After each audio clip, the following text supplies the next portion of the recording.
Because podcasts are episodic by nature, chances are you'll have content you'll want to include in each episode, like your theme music or contact information or a website address. We've already seen that you can easily import audio files into a GarageBand project, so you could simply keep a folder somewhere on your computer containing all the audio files you commonly use in your shows and then drag them in as you need them. But there's also a way to keep those files as part of GarageBand in the loop browser. Much like the music loop we brought in earlier to act as the opening and closing theme for this podcast, you can save any audio recording as a loop that you can access anytime you need it. Let's take a look at an example.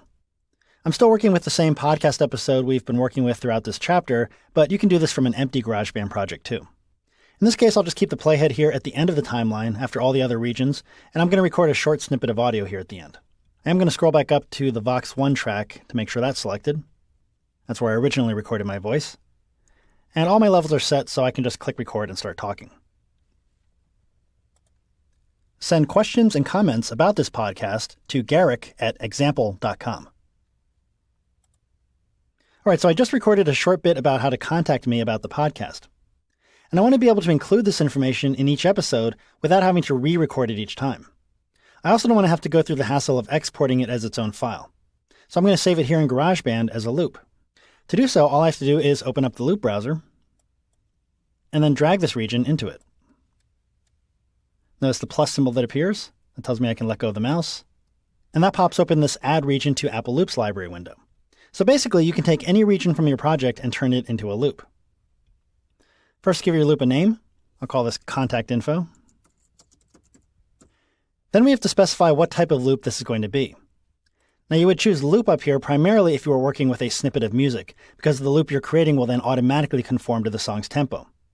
I can't even select that in this case, and I don't really want to because I don't want the recording of my voice to ever change pitch or tempo. So we have one shot selected here. And with that selected, the loop will remain exactly as it is, with no changes applied to it, no matter what properties are applied to the projects I drag it into. I don't need to worry about the scale or genre setting since this isn't music. And the rest of the options here are just to help you classify the loop so it'll be easier to find if you need to look for it later. But we don't have to apply any of these categories if we don't want to either. All I really need to do after naming this loop is to just save it. I'll click Create. And that's all there is to it.